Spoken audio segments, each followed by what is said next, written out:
দেখেন আমি এখন তেলটা দিয়ে দেবো।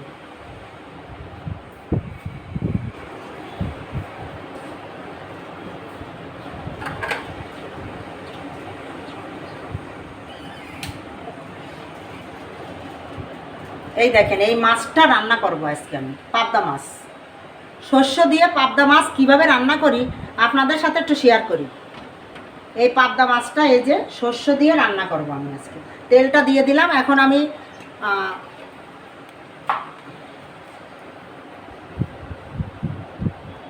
আমি দিয়ে দেবো পেঁয়াজটা।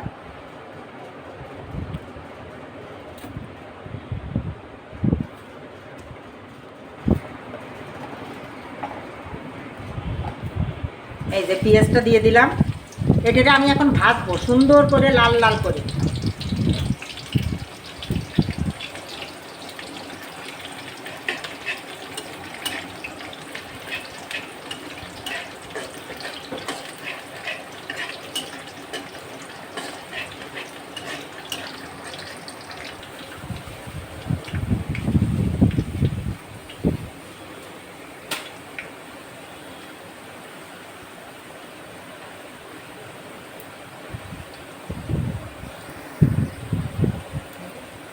এখন আমি এর ভিতরে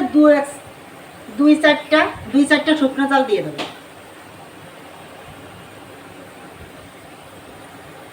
ভেঙে দেব। এই পেঁয়াজের সাথে লাল হয়ে গেল। এখন আমি এর ভিতরে আদা রসুন বাটাটা দিয়ে দেবো। এই যে বেরেস্তার মতন হয়ে গেছে, দেখেন এই যে এরকম হবে, যাতে এর কোনো চিহ্ন থাকবে না রান্নার পরে। এই এরকম সুন্দর হবে। এখন এর ভিতরে আদা রসুন ধরে জিরে একসঙ্গে বাটা, সেটা আমি এর ভিতরে দিয়ে দেবো। হ্যাঁ, 1 চামচের মতন দিয়ে দেবো, বেশি লাগবে না, এটা আমি শস্য দেবো তো।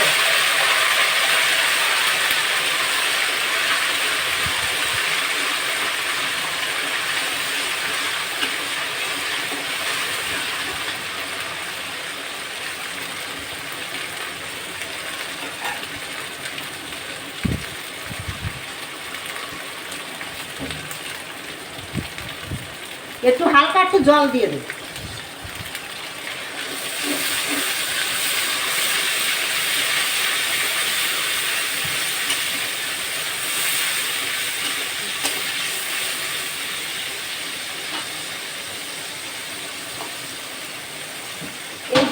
এর ভিতরে আমি এখন দিয়ে দেবো 1 চামচ হলুদের গুঁড়ো।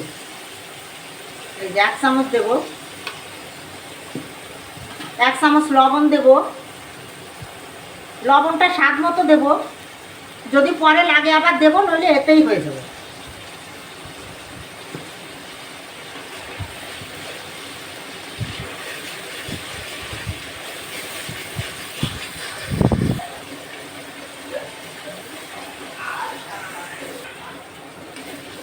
এই যে দেখেন আমার যে দিছিলাম, অল্প একটু জল দিছিলাম, সে জলটুকু এখন আর নেই, জলটুকু টেনে গেছে। এখন দেখেন মশলাটা কি সুন্দর হয়েছে।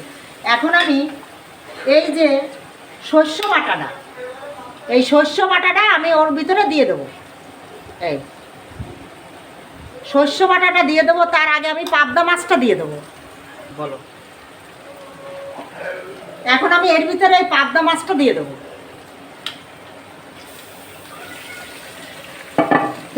একটু হালকা নাড়াচাড়া করব, বেশি না, পাবদা মাছ তো এমনি নরম।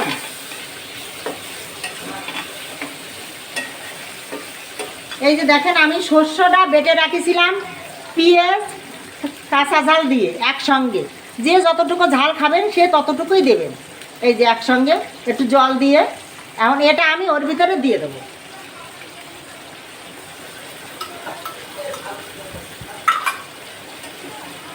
হালকা একটু নাড়াচাড়া করব।